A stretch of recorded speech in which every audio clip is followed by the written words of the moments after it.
I'm Randy Hiltner. I'm the Northeast District Fishery Supervisor out of Devils Lake. I manage the lakes in northeast North Dakota.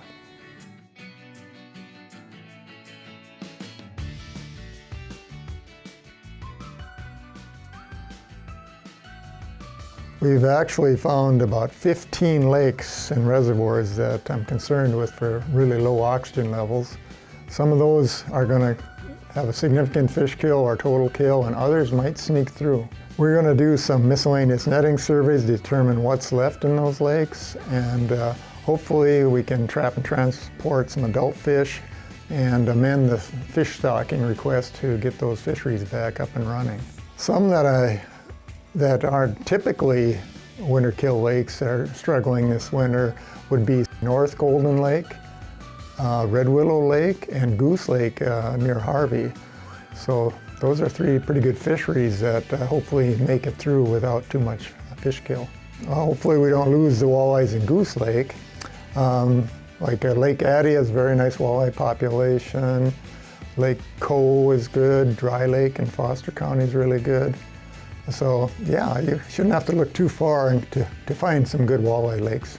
Northerns are really good, and of course they're more resilient to low oxygen levels and winter kills, so there should be plenty of opportunities for pike. Up in the Turtle Mountains, Gravel Lake's got a high pike population, as does Lake Upsilon and Carpenter Lake. Red Willow Lake, if they survive, should have good northern numbers as well. As far as some nicer perch lakes go, Hommy Dam and South Golden Lake are two good lakes for some bigger perch, but lots of the other water bodies have smaller perch.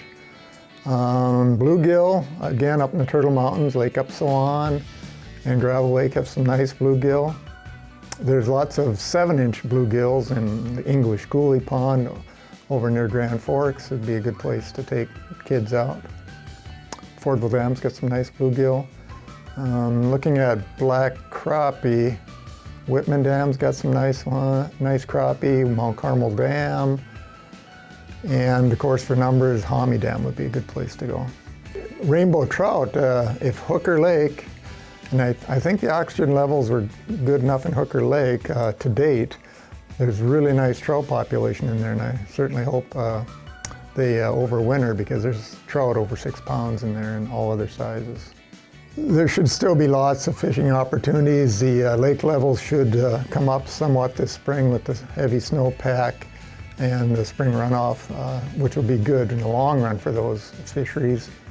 But yeah, there won't be any shortage of fishing opportunities. There will be several fish kill lakes, but some of these are typically have trouble during even normal winters, so not taking a very large net loss in fishing lake opportunities.